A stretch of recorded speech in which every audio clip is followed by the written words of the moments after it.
வந்து ஒரு விபத்தில் வந்து மது குடிச்சிட்டு விபத்தில் வந்து ஒருத்தர் இறந்துட்டார். அது இன்சூரன்ஸ் அவர் பண்ணியிருக்காரு. அந்த வந்து அவர் கிளைம் பண்ணியிருக்காங்க. இந்த இன்சூரன்ஸ் கம்பெனி வந்து அவர் தண்ணி அடிச்சுட்டு ஓட்டினார். அதனால் அவர் வந்து ஒரு சும்மா ஒரு 10 லட்ச ரூபாய்க்கு அவர் இன்சூரன்ஸ் வச்சுருந்தாருன்னா 50% தான் தருவேன். அவர் ஏன் தண்ணி அடிச்சுட்டு ஓட்டினார் அப்படின்றது இன்சூரன்ஸ் கம்பெனி 50% தான் தருவேன்னு சொல்லிட்டான். அந்த குடும்பம் என்ன சொல்லுது, ஏன்னா அரசிலேயே நீங்கள் மது விற்கிறீங்க, அப்புறம் நீங்கள் சரக்கு வாங்கி குடிச்சிட்டு வீட்டுக்கு வராரு. அவரே வீட்டுக்கு வராரு, எங்கேயோ போகிறாரு. அப்போ நீங்கள் 50% வந்து குறைவுன்னா நீங்கள் அரசில் எப்படி விற்கிறீங்க?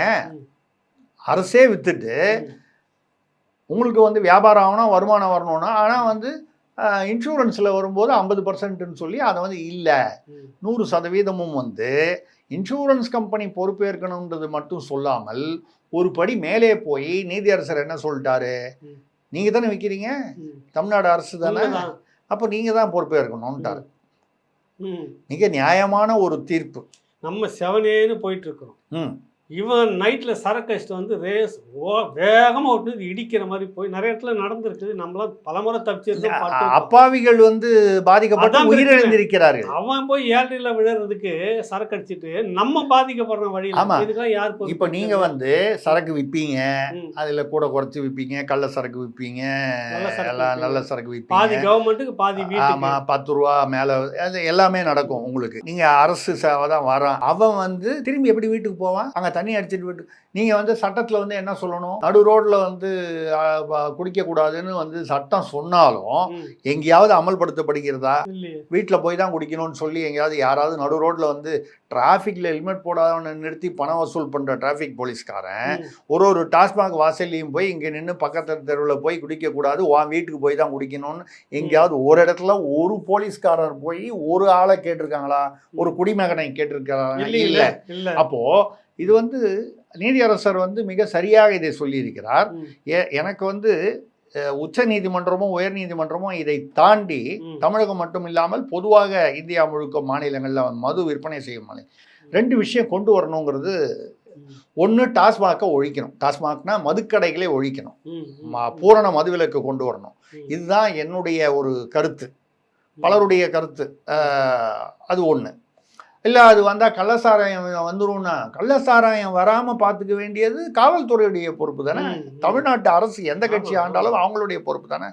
ஏங்க, அவன் பிக் பாக்கெட்டு அவன் வந்து வேலை இல்லை அதனால திருடுறான்னு விட்டுருதா? அவன் வேலை இல்லை, பாவம், செயினா இருக்கிறான், வேலை இல்லை அதனால அவங்க அம்மாவை கொலை பண்ணிட்டான் அவன் பையன், என்ன பண்ணுவான் பாவம் அப்படின்னு விட்டுருவீங்களா? சட்டம் ஈபிகோ இருக்குல்ல, அந்த மாதிரி நீங்கள் வந்து பூரண மதுவிலக்கு ஏதோ ஒரு காரணத்திற்காக, வருமானத்திற்காகவோ இல்லை பல காரணங்களுக்காகவோ நீங்கள் அதை செய்யணும், ஆனால் செய்யலைன்னு வைங்க. குறைந்தபட்சம் 2 விஷயம் கொண்டு வரணும். நான் நீதியரசர் சொன்னது வந்து முழுதாக ஏற்றுக்கொண்டு இதை தாண்டி இன்னும் 2 புதுசாக வந்து விதிமுறைகளை கொண்டு வரணும். என்னன்னா, ரேஷன் கார்டு மாதிரி ஒரு குடிமகனுக்கும் ஒரு கார்டு இஷ்யூ பண்ணணும், ஐடி கார்டு.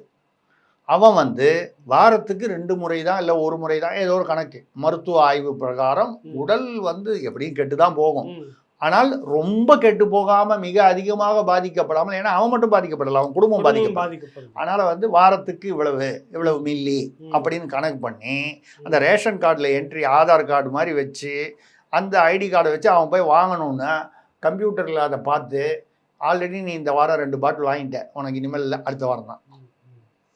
இப்படி ஒரு ரேஷன் முறை கொண்டு வரணும். அப்போ கொஞ்சம் அந்த குடியால் பாதிப்பு ஏற்படும், அதிகமான பாதிப்புக்கு பதிலாக குறைவான பாதிப்பு ஏற்படும். 2வது, எப்படியும் 10 ரூபா பாலாஜி அதிகமாக வாங்குறீங்க. நான் என்ன சொல்கிறேன், இந்த 10 ரூபா பாலாஜியை வந்து நீங்கள் தனியாக வந்து எடுத்துகிட்டு போகிறது, நீங்கள் தான் டிஸ்டிலரி மூலமாக உங்களுக்கு எக்கச்சக்கமாக கொட்டுது, வருஷத்துக்கு 6 லட்சம் கோடி வருதுன்னு அன்றைக்கி கூட நம்ம போன தடவை கணக்கில் பேசணும். நான் அது கணக்கெல்லாம் போட்டு தான் பேசினேன், வாயால் சும்மா அப்படியே ஒரு இதுவாக சொல்லலைண்ணா. ரைட்டு, நீங்கள் கணக்கு கேட்டிங்கன்னா என்னால் வந்து ஒரு போர்டு கொடுத்தீங்கன்னா என்னால் வரைஞ்சி காமிக்க முடியும், ஆவரேஜாக 6 லட்சம் கோடி எப்படி வருதுன்னு, அது டிஸ்டிலரி நடத்துகிறவங்களுக்கு, அந்த குடும்பங்களுக்கு, அந்த கட்சிகளுக்கு. ரைட்டு, நான் இன்னொன்று என்ன சொல்கிறேன்னா, இவங்களுக்கு இன்சூரன்ஸ் குடிக்கிறவன் எல்லாருக்குமே, குடிமகனுக்கு இந்த 10 ரூபா வாங்கிக்கிங்க எக்ஸ்ட்ராவா. எல்லாருக்கும் ஒரு இன்சூரன்ஸ் பாலிசி அரசு செலவில் இன்சூரன்ஸ் கம்பெனியோட அக்ரிமெண்ட் போட்டு ஆட்டோமேட்டிக்காக இன்சூர்டு.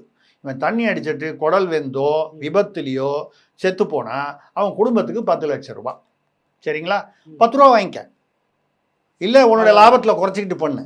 ஸோ இந்த ஒன்று ரேஷன் கார்டு, இன்னொன்று எல்லா குடிமகன்களுக்கும் இவ்வளோ இத்தனை ஆயிரம் கோடிகள் அவங்க மூலமா எடுக்கும்போது அவங்களுக்கான சில விஷயங்கள் செய்தானே தரணும் உத்தரவாதம். இது நான் வந்து அவன் குடிச்சு கெட்டு போறவன், அவன் புத்தி கெட்டு போய் அவன் குடிக்கிறான், அது ஒரு பக்கம்.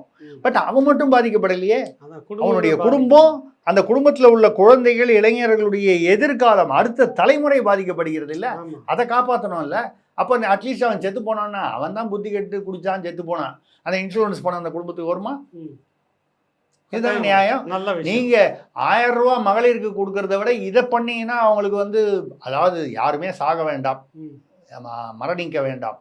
ஆனால் கொடி அதிகமாச்சுன்னா லிவர் ப்ராப்ளம் வந்து குடல் வெந்து போய் செத்து போவான் அவன். சில பேர் 5 வருஷத்துல போவான், சில பேர் 10 வருஷத்துல போவான், சில பேர் ஒரே வருஷத்துல போயிடுவான். ஆக அவன் குடும்பத்தை உங்களுக்கு வந்து ஒரு உதவி பண்ண மாதிரி ஆகும்ல. இது ரெண்டையும் அரசு கொண்டு வராது, நீதிமன்றங்கள் கொண்டு வர வேண்டும் என்பது என்னுடைய தாழ்மையான கருத்து. திராவிட பிரிவினைவாத கட்சி அப்படின்னா அதுல எனக்கு புரிஞ்ச வரைக்கும் நான் சொல்றேன், பிரிவினைவாதம் பேசுற திராவிட கட்சிகள்னு சொல்லலாம், இல்ல திராவிட கட்சிகள் தான் இந்த பிரிவினைவாதம் பேசுறாங்க அப்படின்ற ஒரு அர்த்தமும் வருது. அப்போ இது வந்து விஜய் வந்து அரசியல் வந்து எதை நோக்கி போயிடுதுன்னா, அப்படியே நீங்க ஃப்ளாஷ்பேக்ல ஒரு வருஷத்துக்கு முன்னால போங்க. இப்போ என்ன ஏப்ரல் மாதம், ஒரு வருஷத்துக்கு முன்னால போங்க, இல்லை மார்ச் மாதம் போங்க.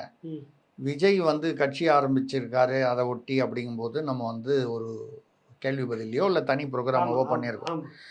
அப்போ நான் சொன்னேன், இவர் வந்து கண்டிப்பாக ஏதோ ஒரு வகையில் பிஜேபி உடைய ஒரு இணக்கமாக இருப்பார் என்று எதிர்பார்க்கலாம்னு ஒரு வருஷம் முன்னால் நம்ம பேசியிருக்கோம். இப்போ என்ன திராவிடன்னா தமிழ்நாட்டில் வந்து நீங்கள் என்ன வைகோவெல்லாம் சீரியஸாக எடுத்துக்கிறீங்களா? மறுமலர்ச்சி திராவிட முன்னேற்ற கழகம்னு வச்சுட்டாங்க. தேமுதிக திராவிடம்னு பேர் உள்ள கட்சிகள்லாம் திராவிட கட்சிகள் நம்ம எடுத்துக்கிறதுக்கு பெருசாக இல்லை. திராவிட கட்சிகள்னு தமிழ்நாட்டில் பெருசாக நீங்கள் எடுக்கணும்னா திமுக, அதிமுக, ஏன்னா பெரிய கட்சிகள், ஆட்சியில் இருந்த கட்சிகள். இப்போ இந்த 2 கட்சிகளும் வந்து பிரிவினைவாத கட்சிகள்னா அவர் ஒரு கால் பிஜேபி சப்போர்ட்டுங்கிற அர்த்தத்தில் வராரா அப்படின்னு ஒரு கேள்வி வருது. இதே மாதிரி வந்து தெரியுது, அப்படிதான் தெரியுது.